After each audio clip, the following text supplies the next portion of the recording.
So what happened to you on the math is what happens to a lot of people, which is that you finish the first 40 very quickly and then ran out of time.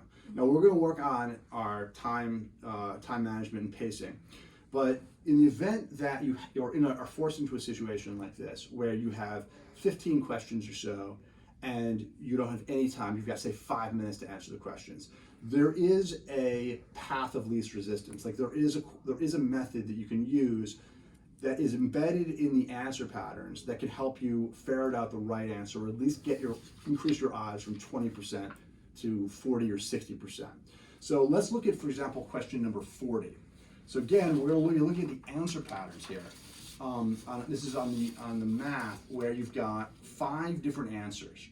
Now it turns out that the ACT constructs the wrong answer out of the right answer.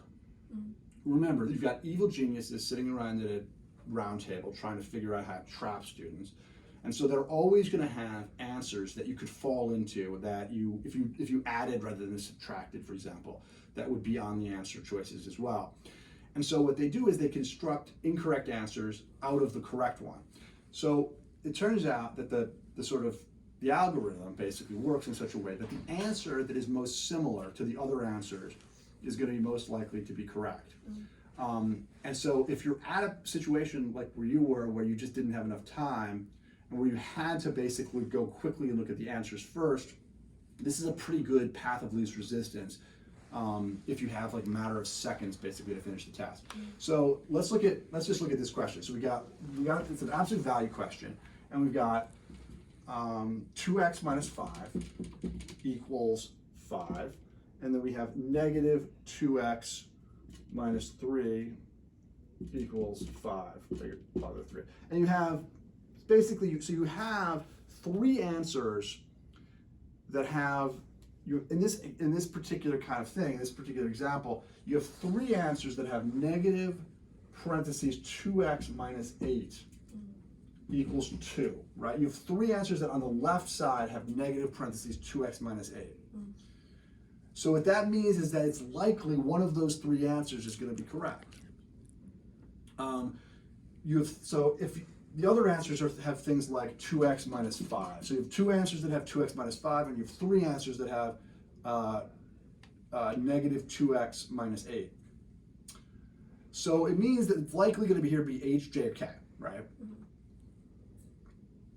Okay, now where can we go from there? Well, we can go to the right side. So you do the same thing on the right side. Now, there are 2 answers that have, so we now have it down, we've increased our chances from 20% to 40%. We've now eliminated these 2. Now we just have those left, right? So now we can look at what's on the right side. So on the right side of the equation, we have 2 answers that have 2's, right? And that's the only thing they have in common. Which answers are we talking about here? G and K. G and K. So on the right side, your similarity is G and K. So the only one that's in both of these 2 categories is K. So it's probably going to be K. And actually, as it turns out, it is K. So the idea here is that it's kind of the opposite of the English rule with the 3 and 1, in which you're looking for the one that's not like the others. This is one in which you actually are looking for answers that are like the others. Let's take a quick look at 46. What would you guess the right answer is going to be? Which of these possibilities would you think would be the most likely? We're playing this probabilistically. You always have to, when you're not sure, you've got to always do this probabilistically. I would guess it would be one, like H, J, or K. So H, J, and K have the same prefix, which is they all have 18 to the 3rd. That means it's probably going to be one of those 3, because the other 2 have something totally different. And as it turns out, it is one of those 3. Now, beyond that, you have a lot of messy stuff, and it's sort of a matter of guessing. But still, you've increased your chances from 20% to 40% there. You've doubled your odds. Here's another idea. Number 47. So when you just have numbers, when you just have numbers in the answer, and again, you're in a situation where you just have no idea what you don't have any time left. You've got the following pattern, right?